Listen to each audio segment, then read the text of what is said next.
I want to read something for you today that I think will help you. It's in 1 Samuel chapter 16. And I'm only going to read a few verses because I'm not going to preach long, but I want to get this in your spirit because I'm about to give you another arrow to put in your quiver. So the next time the devil bothers you, I want you to shoot this at him. And he can't resist this one. This is one that will kill him every time. I want you to look at verse 7 in 1 Samuel 16. And the Bible says, but the Lord said unto Samuel, look not on his countenance. This is the first thing I want to let you know. God don't care how you look. Do you know how much time we spend on how we look, Mark? Do you know how many hours we spend in the mirror worried about how we look only for God to ignore it? God says, I don't care about cute. I don't look on the countenance. I don't look at your height. I don't care if you go to the gym. I don't care if you got a keg or six-pack. I will refuse your pretty self. Lord, help me. I will refuse your handsome self, for I seek not on the outward appearance. Go to the next verse. But I look at the heart.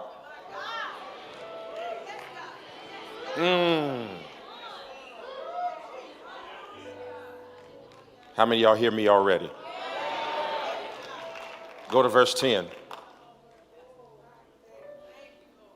Go to Jesse's house. He's got 7 sons there. And Samuel said, all right. He went to Jesse's house. And he got there.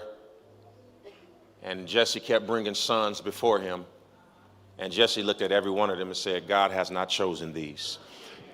See, here it is. Sometimes you'll be looking at people that are on the stage, but it don't mean they're chosen. Jesse had brought all of his sons to the stage. They were in front, and they were still not chosen. You can be in the balcony and still be God's choice. If you're watching online, you can be in a small town with population 3,000, and God will make you a world shifter. You don't have to be from a big city to make a big change. And Samuel said unto Jesse, verse 11, are all of your children here? I've been to 8 gender reveals, and I only seen 7 sons.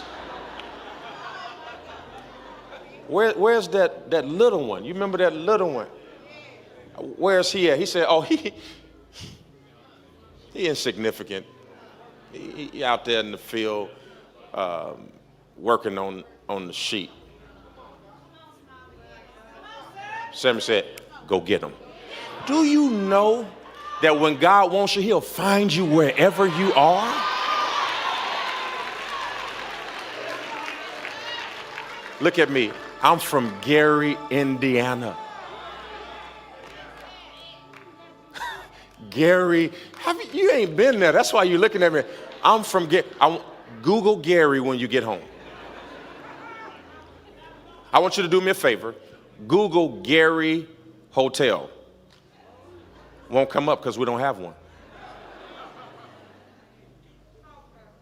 No. Are you here? We didn't have hotels. No 5-star restaurants. The best restaurant we had in our neighborhood was White Castle. Y'all don't know nothing about White Castle because you the Southern people, y'all got other stuff. But White Castle, yeah, it's laxative in the burger form. And Samuel took oil and poured it on David's head in the midst of the people who thought they were the decision.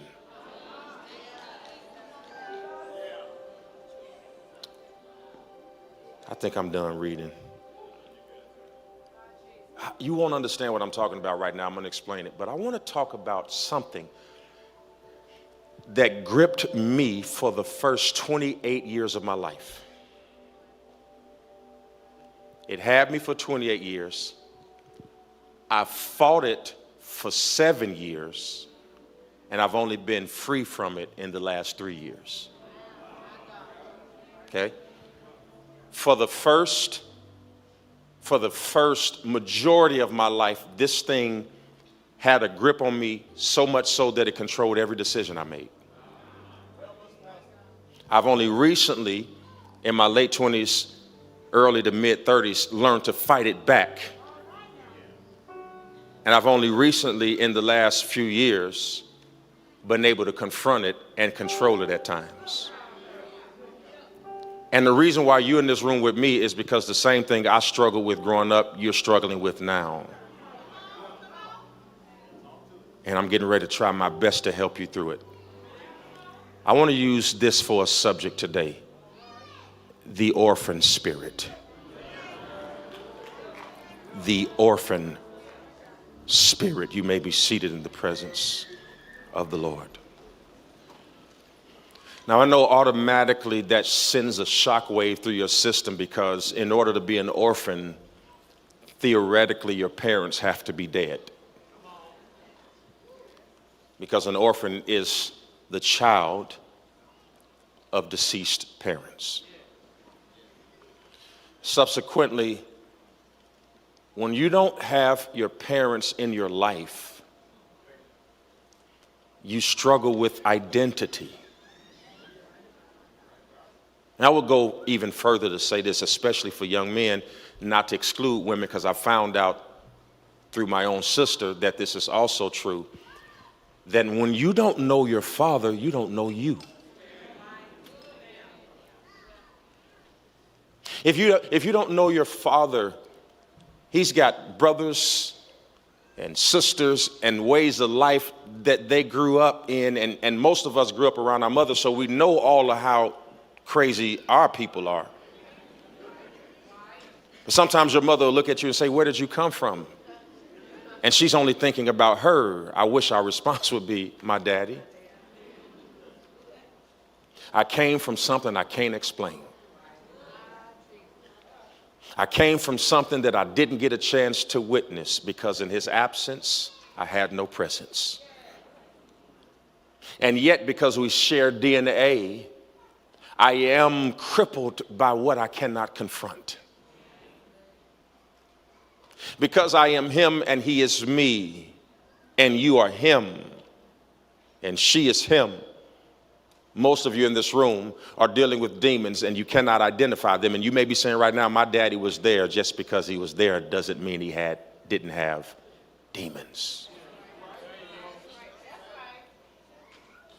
And most of our problem with our parents is that we did not witness their dysfunction.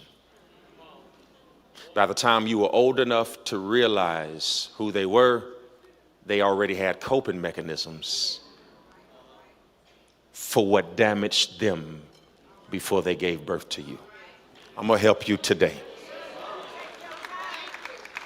The first orphan we see in the scripture is Moses. Now, I understand that his parents did not die. But Lewis, they were dead to him, because all he knew is he was in Pharaoh's house, being raised by the daughter of Pharaoh, who was not his mother, being raised as a king, but was born as a slave. What do you do when you are born as a slave and you have the slave DNA and the slave mentality and the slave way of thought, but God has reservations for you in the penthouse? It is why so many of us get in environments and don't know how to act, because we were raised from one thing, but God birthed us for another. I want you to know that it is possible for you to act differently than when you came from. That just because you grew up in the ghetto don't mean you got to be ghetto. Just because you grew up in the hood don't mean you got to be hood all the time. Now save a little bit.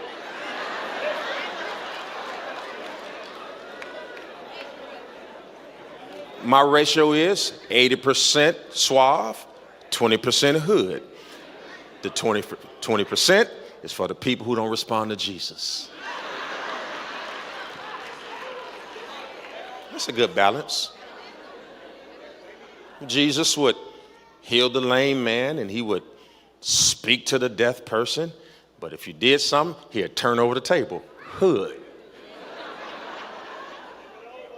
Just, flip it over. Just tell everybody in your section, don't lose your flip it over ability. Just you can tear the club up sometime if you want to. So the idea of being an orphan is crucial. So much so that James, I believe it was James 1, around verse 26, 27, where the Bible says that the way we know that our religion is authentic is by the way we see after orphans and widows. The way you handle the abandoned will determine how God handles you. The way you handle people who suffer loss will determine how God handles you. Shani and I were in the convention center. It was 10,000 people. Every step we took, somebody wanted to take a picture, and we kept going and we kept going. And somebody said, I was watching you, and you all did not refuse a person. I said, you don't spend your whole life doing things where people recognize you only to turn your nose up when they do. One of the worst kinds of people is the people who builds their lives off of people and then don't want to deal with people after the people have helped them get where they want to be. Somebody want to take a picture, you stop. Somebody wants to shake your hand, stop. Who are you to walk past somebody who ran to come up to you? But God doesn't look at the outward appearance. He's looking at the heart. There is a behavior then by psychologists known as the orphan spirit. Everybody say the orphan spirit. The orphan spirit is the spirit in all of us that reacts to the trauma we cannot explain. I want to know if I'm in the house today. If you've ever had any type of trauma in your life, show me your hand. I know this is true because none of y'all like y'all children. So just raise your hand. Y'all know I'm just playing. I know you'll beat a rattlesnake and a bear about your kids. I understand. You just didn't want to volunteer for church. That's why, children's church. That's why you didn't raise your hand. I know it ain't got nothing to do with your kids. And we deal with lots of insecurity. You know that feeling where you see somebody else doing well and you want to be happy for them, but you can't help feeling sad because you want to know when your turn is coming. Oh, come on, help me.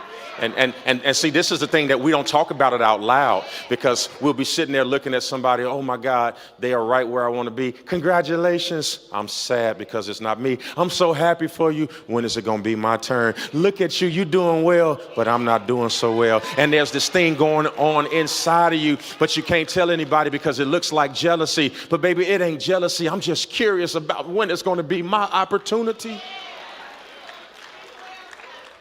Anybody ever had that conversation going inside of your mind and inside of your body? It's insecurity. It's no inner security.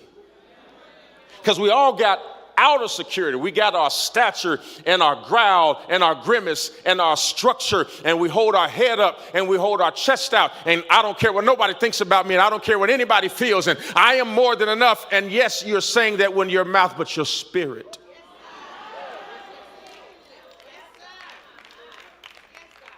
Your spirit is fragile. With money in the bank, you can't even find a smile. You drive 5 cars, but you can't seem to be happy. You got garages everywhere around the town. You got condos, you got houses, you got money, you got influence, you got a lot of social media followers. You're beautiful, you're handsome. Everybody knows you. You got a great job, you got a great position, you got an office with a window facing over the city, and yet you're insecure because somebody has one day better than you.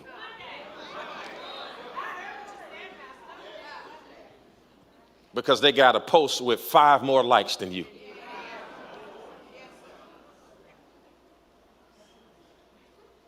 insecure. And you know, you're so wonderful, you ain't got time nor room, or should you ever be jealous of anybody else. Here's what you don't understand. You are already unique. You devalue yourself when you try to fit in. God ain't made another you. So since you're the only you, you might as well be you. The reason why people don't know you is you're trying to be somebody else. And when you turn around and stand up and expose the gift that he's put in you, you will find out that God already put in the earth things, people, and places that are attracted to the authentic you. So do me a favor. Somebody just say, I'm going to be me. I'm going to be me. I'm going to be me. I'm going to read how I read. I'm going to write how I write. I'm going to sing how I sing. I'm going to do what I do. And I'm going to make it do what it do, because ain't nobody like me nowhere in the world. Look down your row and tell everybody, I'm cute. I don't know what you heard. Just tell them. I don't know what you heard. You ain't even complimenting me today. What's wrong with your eyes? God brought something this beautiful outside and you ain't said nothing yet. Tell them, I'm cute. You better get it together. Snatch it, y'all. Say, I'm cute.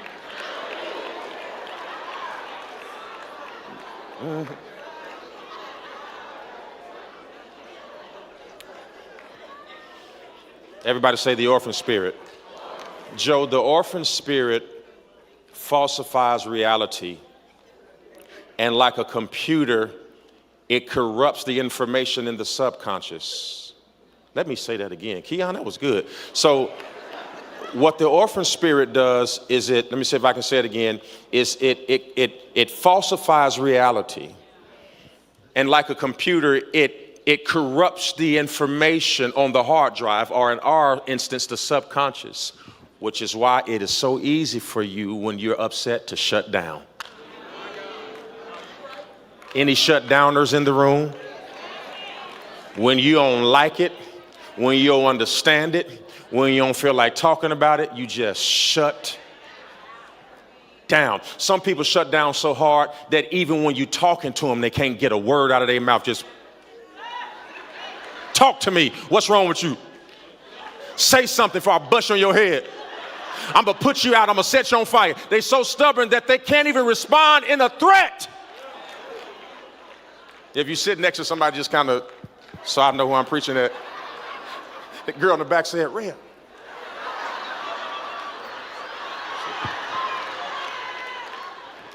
You shut down so hard and so fast that you can't operate. Most people don't even know how to operate when they're upset.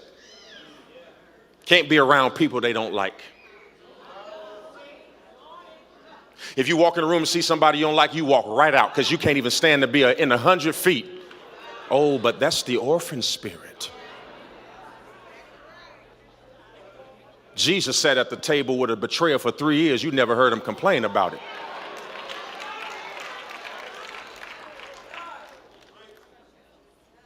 The orphan spirit. The orphan spirit. So the response to the litany of experiences initiates a cacophony of responses that that causes us to self-medicate. I know I'm preaching. That's why the Lord stopped that praise and worship thing. I got this. Because I was getting ready to just let us praise and worship on out of here, but the Lord told me to stop. Now I see why. I can look in your face and tell you need this one. We initiate a cacophony, a plethora, a multifaceted array of self-medicating ideologies. But what we don't understand is, just like prescribed medication, self-medication also has side effects. And some of the side effects of self-medicating is insecurity. One of the side effects of self-medicating is anytime anybody corrects you, you feel like they're correcting you and not the behavior.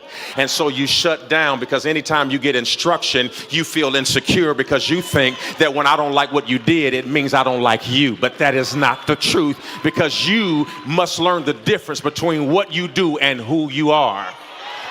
The biggest lesson I can teach you today is if you learn who you are isn't what you did, then you don't have to abandon life because somebody's not pleased with what you did. It is the purpose of a parent to guide what you do, but who you are is up to you. Any parents here, I raised them, but what they do after I raised them, the only thing my mother used to say, baby, the only thing I can do for you now is pray, because I done taught you. How many of y'all will admit you've been self-medicating? Okay, so you know lying is a sin. I'm gonna ask you one more, what is wrong with y'all hands today?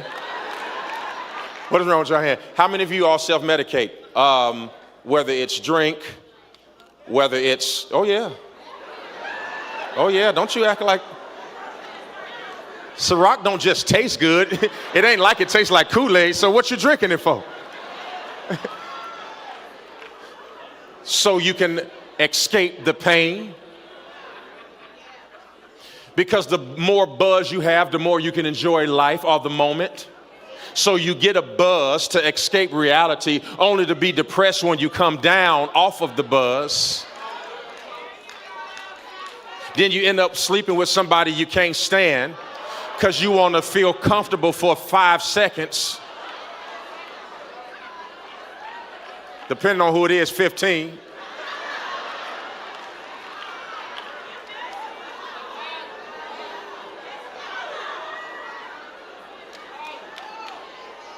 But Shen, I'm going to tell you something I want you to tell everybody in your section. Tell them self-worth cannot be found in the opinions of other people. You will never know how much you are worth if you're waiting on somebody else to tell you who you are. You got to know who you are when the deal starts. You got to know who you are when the relationship starts. You don't wait on anybody to define or identify you. You got to know that for yourself. So do me a favor. Look at your neighbor and say, neighbor, I look fly. I look good. Oh, I see you. You gotta know who you are. Otherwise, you will be defined by people who benefit off of your dysfunction.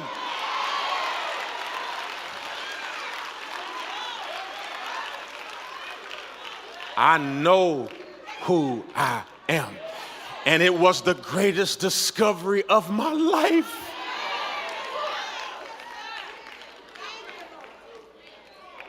I wish I would have known a decade ago. But when you have an orphan spirit, your development is delayed. And you don't find out what a man is until you've already been one for 10 years. You don't know what a woman is until you've had 3 children. You don't know what a wife is until the relationship is over. You don't know what a husband is until you've got outside children. We develop so late because we never deal with the spirit that restricts us. Man, I don't know if this is the word.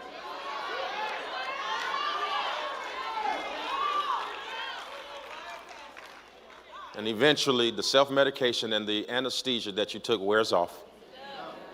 And you wake up and find out you're still sick. You wake up and find out you're still hurt.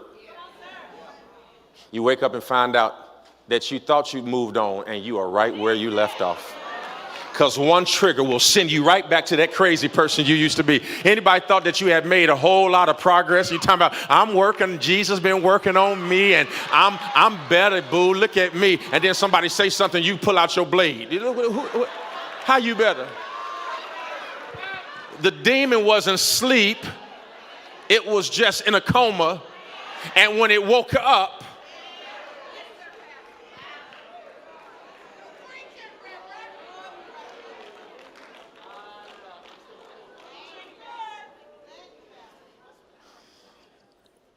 some of us are still struggling because we didn't hear the voices of our fathers. And this is especially true because even if your father's in the home and if you are 30, 40 years old, your daddy was a boomer and he was a hard worker, which means that he worked more than he did anything else. And so you remember him coming home, but you don't have any memories because he didn't pick you up. He didn't toss you around. He didn't play football. He was tired when he got home. He sat at the head of the table, got the biggest piece of the chicken, and you couldn't talk to him. You couldn't say nothing. You were scared. You couldn't go in his bedroom. You couldn't open the door. You had to knock on it. All of that stuff. Oh, my God, I know I'm helping. Your silence is a sound. And your mama was there, but she couldn't love you properly because she was so dysfunctional and so hurt. She wanted to leave him, but couldn't because she didn't have an education. So she stayed and she was frustrated. And now she can't hug you because you remind her of the person who hurt her. And so now you had a mama who did everything she could to buy you everything, but she didn't have any love to pour on you because hers had been drained by her own dysfunction, trauma, and experiences. Am I talking to somebody in here? And if I'm talking to you, holler at me.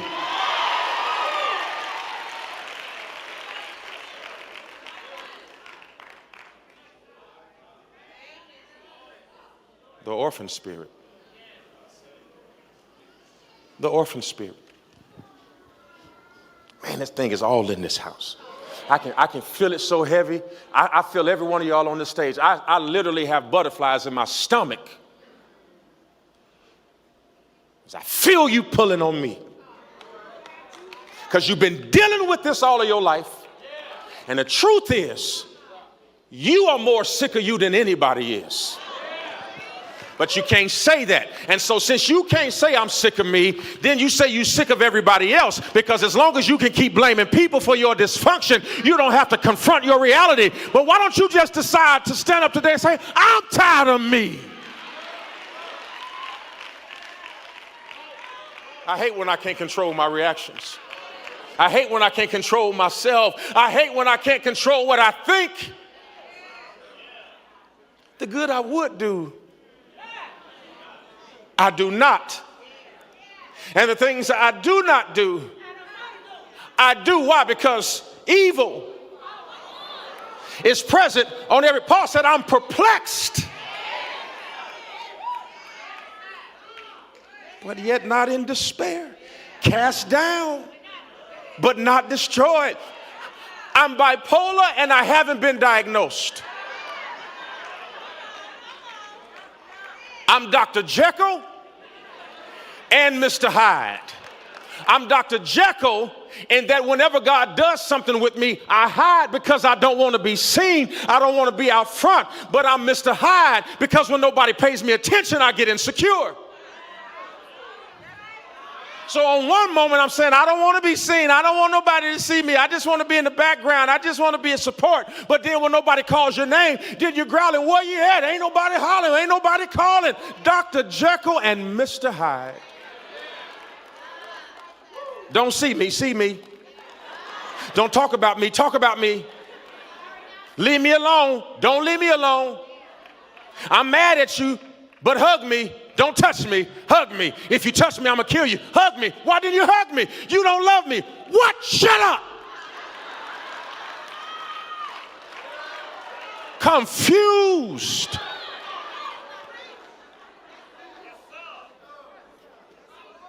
This is a problem with relationships because now it's like you look at me like don't touch me, and then tomorrow you didn't even touch me.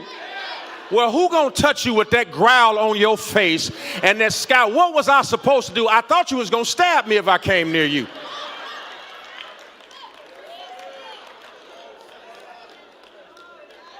I'm leaving. I ain't never coming back tomorrow. Why you ain't chase me?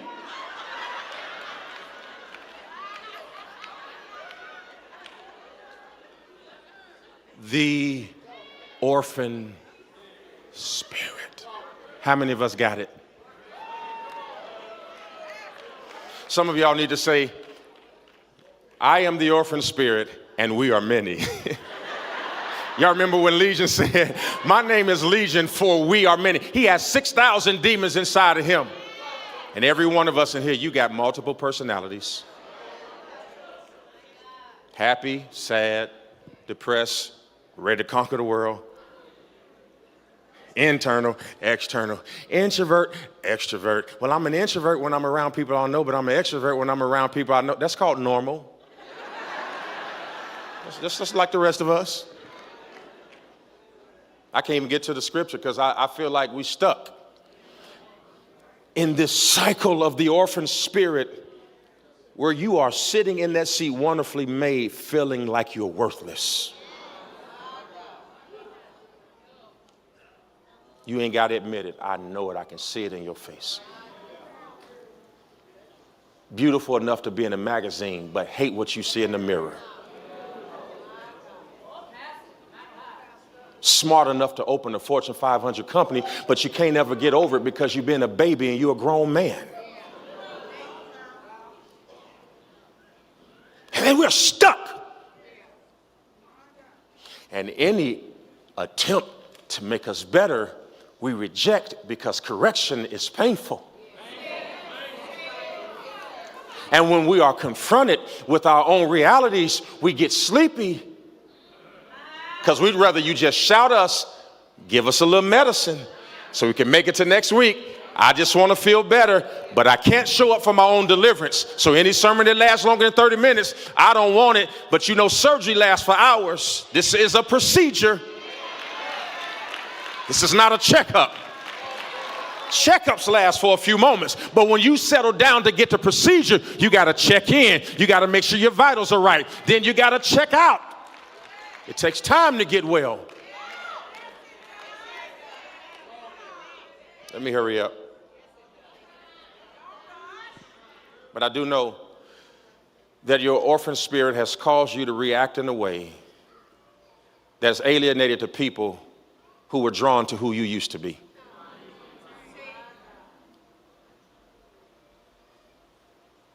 You have killed the person that made us love you in the name of survival. You know, the person that drew us to you, you killed that person because somebody hurt that person. Now you don't want to be that person anymore because somebody broke that person. But you must understand it was that person that made us fall in love with you in the first place. And you cannot kill the part of you that all of us love because you're upset because of the person who didn't love it. Open your heart again. Put a smile on your face again. Open your heart to love again. Give yourself an opportunity to be vulnerable again. And don't build a prison for me because I wasn't there when the crime happened. You'd be surprised at how many people in your life are paying for somebody who's no longer in your life. My name is Keion. I'm not Keith, John, or Tyrone. And you better make sure that you deal with the people who are in front of you and stop dealing with the people who are behind you, because the orphan always deals with the person who left. It is the reason why you can adopt a child and they will treat the people bad that they live with because they're upset with the people who abandoned them. My mother adopted 2 children when we were younger. And when we had gotten older and moved out, she adopted 2 children. Here I am looking at my aging mother running around town, going to school to take care of 2 boys whose parents had abandoned them, but they could not treat her properly because of the people who had left them. And she eventually had to let them go because the most dangerous thing in the world is to make somebody who's to stay who wants to leave.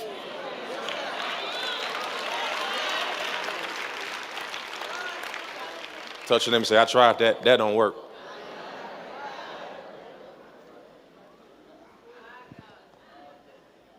My God.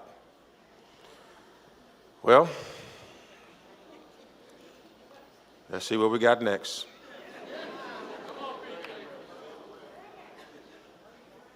Oh, you know what? She said, no. I'm going to tell you then. I want to visit this idea of the duality of personality, of how you even confuse yourself. And you are so great that you don't know it. And the reason you don't know it is because you're so broken.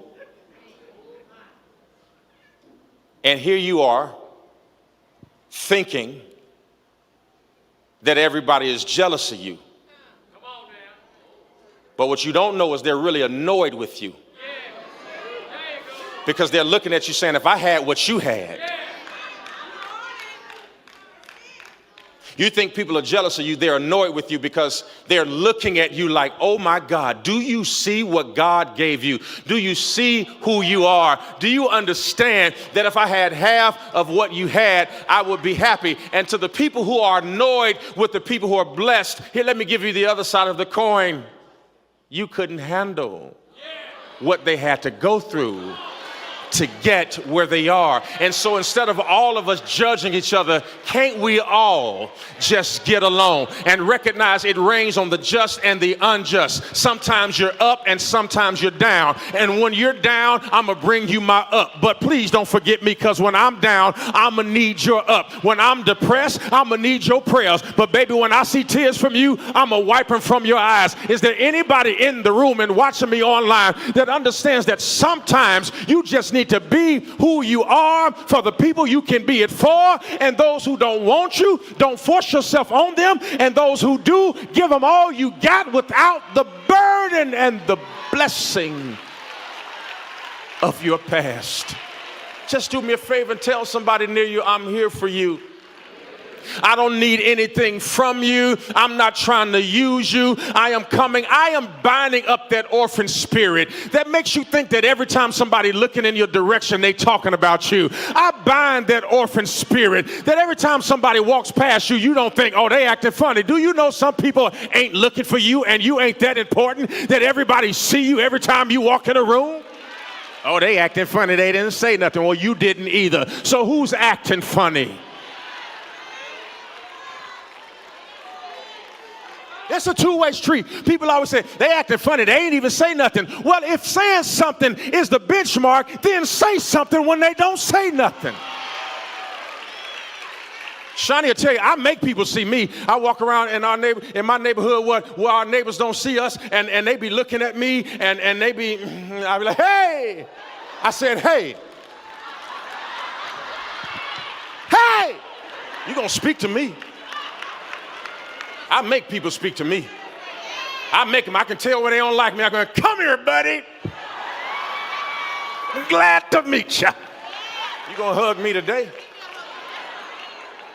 Ain't got nothing to do with me. You're going to have to hold that dysfunction on your own. I ain't going to act funny because you act funny. I'm not going to treat you like you treat me. In fact, the worse you treat me, the better I'm going to treat you. Why? Because I got a home over in glory. I got a crown waiting on me. And I'm not going to ruin my reservations because you don't want to tip.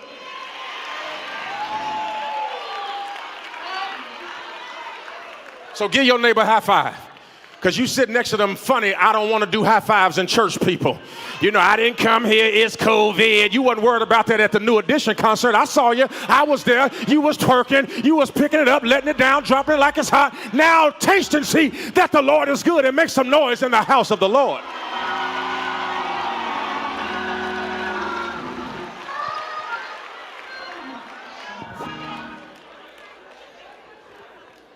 Somebody shout, face it. Stop running from this spirit. Face it. Head on. Otherwise, you're going to be 50 acting like a boy.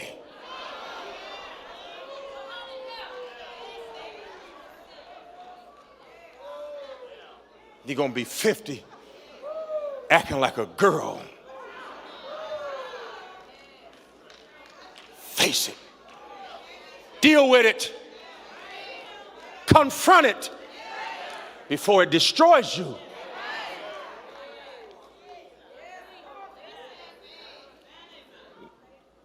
And it took me 37 years to learn it. So I ain't judging you, because this is hard work. No, this ain't easy, baby. This is gonna be the fight of your life. But it's your life and you're going to have to fight for it. Ain't you tired of being depressed? Aren't you tired of feeling insecure? Aren't you tired of not being genuinely happy when somebody's winning? I love to see people win. It makes me so happy when I see people doing well. I absolutely love it, love it, love it. You don't have to interrupt somebody's testimony with what God did for you. Somebody come and say, "Look, God got me a new car." Let me tell you what he did for me. Just congratulations will do. You have your moment next time. This is my moment. I want to hear from you right now. Never heard of you. Be gone.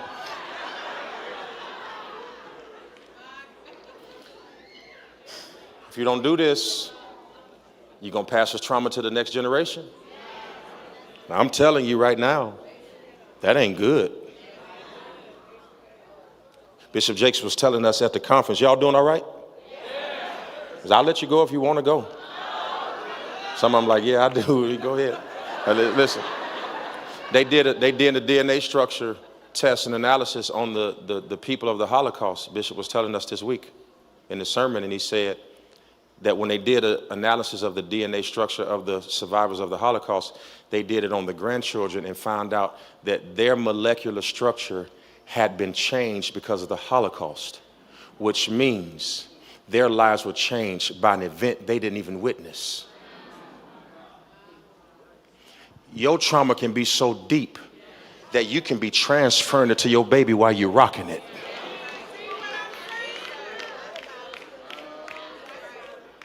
And here you are beating them, talking about what's wrong with you. You.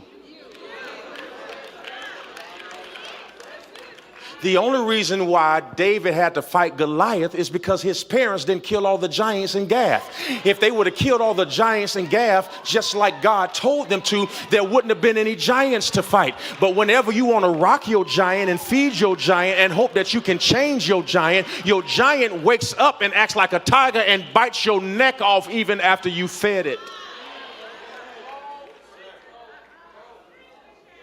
And I ain't even got to the text yet. Golly.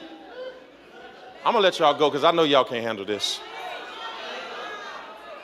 But y'all can, but there's some people in here like, real.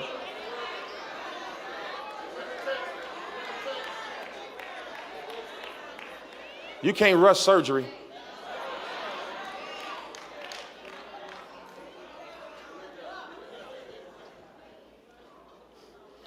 David got daddy issues, y'all. There was dysfunction surrounding his birth. And then just think about this. Can you imagine when he was at home and Samuel shows up to the house to pick somebody and all of the people in the house and he looking through the window like, dang, my daddy didn't even call me in there. My daddy taking care of his other kids, but he ain't even taking care of me. He taking care of his other family. Some of them his stepkids and them his half kids, you know, whatever we say. And here I am, I look more like him than anybody, and he ain't taking care of me. David is looking in the window, watching his daddy give his other sons up for selection, and here he is on the outside looking in. And that's where a lot of us are, on the outside, looking in. He is distraught.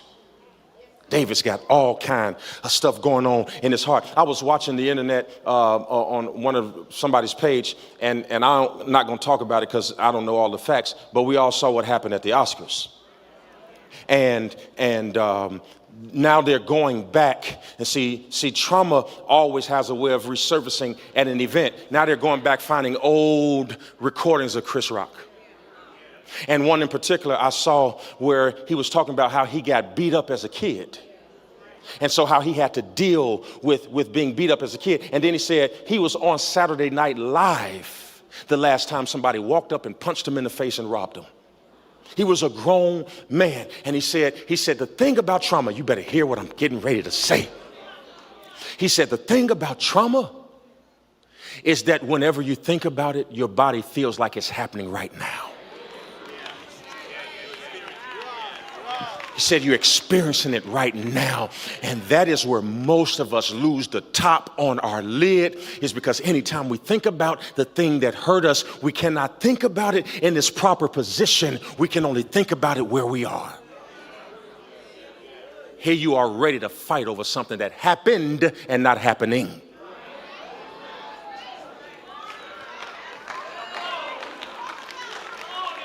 Oh, I'm about to stay right here because I think I'm in the house.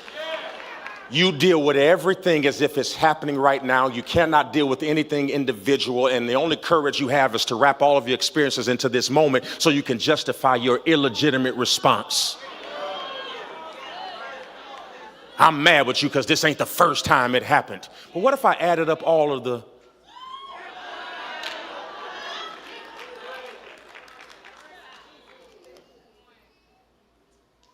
So what happened to him on this stage is not what happened to him on this stage. What happened to him on this stage is what happened to him over his life. And when you cannot put trauma in its proper place, you feel as if when I hit you, everybody who ever hit you, you feel all the smacks. So whenever somebody doesn't like you, you feel like nobody likes you. And so instead of using words of specificity, you use words of generality. It always happens. Everybody's after me. Nobody likes me. It's always bad. It's always difficult. I don't ever get a break. God don't love me. And you're lying to yourself. It's the orphan spirit talking in replacement of the Holy Spirit. Who am I talking to in this place?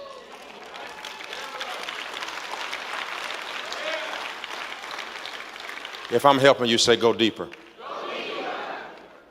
If you feel like I am just wearing you out, just raise your